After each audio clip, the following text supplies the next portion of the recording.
चाहूँगा मान्यवर मुकेश सुमन, चंबल संभाग अध्यक्ष राष्ट्रीय पिछड़ा वर्ग मोर्चा, आए और अपनी बात रखें समय को ध्यान में रखते हुए।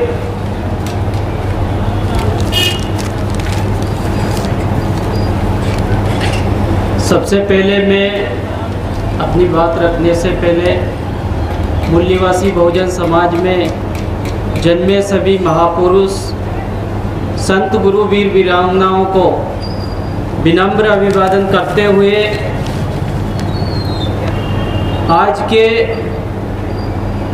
भारत मुक्ति मोर्चा एवं राष्ट्रीय पिछड़ा वर्ग मोर्चा द्वारा महामानवों का सामूहिक जयंती महोत्सव एवं मूल्यवासी बहुजनों को शासक बनाओ अभियान के अंतर्गत चलो गांव की ओर अभियान में पधारे हुए मूल्यवासी विचार मंच पर विराजमान आज के इस कार्यक्रम के उद्घाटक माननीय अंगद सिंह कुशवाहा दादा, प्रदेश उपाध्यक्ष बहुजन मुक्ति पार्टी मध्य प्रदेश, आज के इस कार्यक्रम के मुख्य अतिथि मान्यवर चौधरी विकास पटेल जी, राष्ट्रीय अध्यक्ष राष्ट्रीय पिछड़ा वर्ग मोर्चा नई दिल्ली, तथा विशेष अतिथि के रूप में आयुष्मती मीना आम खरे मैडम, राष्ट्रीय अध्यक्ष महिला विंग बीएमपी नई दिल्ली, मान्यवर राम सेवक खन्ना जी, प्रदेश अध्यक्ष राष्ट्रीय अत्याचार निवारण शक्ति, एवं अन्य सभी विशेष अतिथि एवं वक्तागण, सभी साथियों को क्रांतिकारी जय मूल्यवासी। साथियों, आज़ादी के 76-77 वर्ष में, आज़ादी के 76-77 वर्ष में भारत देश के अंदर जो सबसे बड़ा अपमान हुआ है, अगर किसी का हुआ है तो वो इस देश की बहुसंख्यक आबादी पिछड़े वर्ग का हुआ है। मेरे से पूर्व में आज के उद्घाटक माननीय दादा अंगद सिंह कुशवाहा जी ने काफी विस्तार से पहले नंबर के विषय पर अपनी बात रखी कि गुलाम भारत में अंग्रेज लोग जाति आधारित जनगणना करते थे। अंतिम जाति आधारित जनगणना 1931 में हुई और अंग्रेजों ने इस देश के अंदर जितनी भी जातियां थी उसके आंकड़े पब्लिश किए। उसके बाद में 1941 में भी हुई, लेकिन उसको प्रकाशित नहीं किया गया।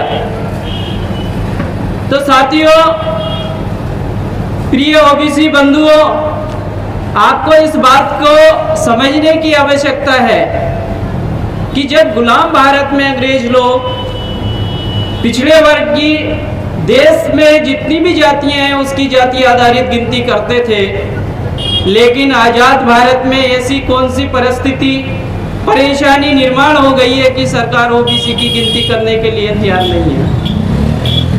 आपको ये बात समझना होगा कि इतने बड़े सामाजिक समूह का अपमान और उनके साथ में जो धोखेबाजी हुई है वो किन लोगों ने की है। ये धोखेबाज लोग कौन है, उनकी आपको पहचान करने की आवश्यकता है। मैं थोड़ी सी जानकारी देकर आपको ये पहचान करवाने का प्रयास करूंगा, क्योंकि और भी कई वक्ता हैं, हमारे राष्ट्रीय स्तर के पदाधिकारी हैं, उनको भी सुनना है। तो साथियों, ओबीसी जाति आधारित जनगणना जो अंग्रेज लोग करवाते थे, उस कानून को 1948 में 1948 में पंडित जवाहरलाल नेहरू कांग्रेस के द्वारा जनगणना अधिनियम 1948 बनाकर ओबीसी की जाति आधारित जनगणना को रोकने का काम किया। पहले सबसे बड़े धोखेबाजी अगर की है तो वो ओबीसी वर्ग के साथ में कांग्रेस ने किए। और तब से निरंतर ओबीसी की जातीय आधारित जनगणना की मांग ओबीसी वर्ग के साथ साथ अन्य जो उनके सहयोगी वर्ग है, SC ST माइनॉरिटी के लोग हैं, वो निरंतर कर रहे हैं कि ओबीसी की जातीय आधारित जनगणना होना चाहिए। 2011 में SCC सर्वे करवाया गया। 2011 में जो SCC सर्वे करवाया गया वो भारत मुक्ति मोर्चा के राष्ट्रीय स्तर आंदोलन की वजह से कांग्रेस सरकार को मजबूर होना पड़ा और कहा कि हम पिछड़ों की जातीय आधारित जनगणना करेंगे। लेकिन दूसरा फिर कांग्रेस ने षड्यंत्र करने का काम किया। जो जनगणना जिस अधिनियम के तहत होना चाहिए थी और जो जनगणना करने का जो राइट्स है, संविधान ने जो राइट्स दिया है, वो संघ सूची का मामला है, केंद्र का मामला है और होम मिनिस्ट्री के अंडर में आता है। लेकिन सरकार ने जनगणना न करवाकर पंचायत ग्रामीण विकास विभाग और महिला बाल विकास विभाग के द्वारा सर्वे करवा दिया गया। साथी, ये दूसरी बड़ी धोखेबाजी कांग्रेस के द्वारा की गई। इसके बाद में जब बीजेपी की गवर्नमेंट आई और देश भर में बड़े स्तर पर ओबीसी की जातीय आधारित जनगणना की मांग पूरे देश भर में उठने लगी और जब महाराष्ट्र में लोकल बॉडी के इलेक्शन हो रहे थे, उसी समय पे मध्य प्रदेश में भी नगर निकाय के चुनाव की तारीखों की घोषणा हुई थी। तो महाराष्ट्र गवर्नमेंट में कुछ हिस्सेदारी वाला मामला आया, कुछ जिलों से उठा और महाराष्ट्र गवर्नमेंट कोर्ट में गई और कोर्ट में उन्होंने अपनी संख्या के अनुपात में हिस्सेदारी की मांग की कि पिछड़ों को 52% यानी संख्या के अनुपात में हिस्सेदारी मिलना चाहिए। तो कोर्ट ने कहा है कि आप अपने आंकड़े दीजिए कि 52% आप है, उसका क्या आपके पास कुछ डाटा है? इंपीरिकल डाटा बोला उसको, ये प्रमाणित डाटा होता है। तो साथियों, कोर्ट ने इनडायरेक्ट रूप में ये कहा कि आप अपनी गिनती करवाइए। इसका अर्थ है कि आपकी गिनती नहीं है, आपका डेटा नहीं है। अगर आपके पास में डेटा नहीं है तो हम किस आधार पे आपको प्रतिनिधित्व हिस्सेदारी देंगे? तो महाराष्ट्र गवर्नमेंट ने के ध्यान में आया कि सरकार ने 2011 में SCC सर्वे करवाया। तो मांग की गई कि 2011 में जो SCC सर्वे हुआ, जो आपके द्वारा करवाया गया, उसके आंकड़ा, उसका डाटा हमको दीजिए।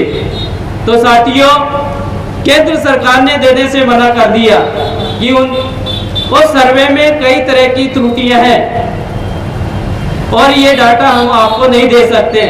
उसके बाद में खुद नरेंद्र मोदी जी ने, जो देश के प्रधानमंत्री है और अपने आप को ओबीसी मानते हैं, ओबीसी कहते हैं, उन्होंने सुप्रीम कोर्ट में हलफनामा देकर, शपथ पत्र देकर ये कहा कि हम ओबीसी की जातीय आधारित जनगणना नहीं करेंगे। कई तरह के उन्होंने उसमें लॉजिक दिए कि इसमें प्रशासनिक कठिनाइयां और भी कई तरह की कठिनाइयां हैं। तो साथियों, आप सभी लोगों को इस पे विचार करने की आवश्यकता है।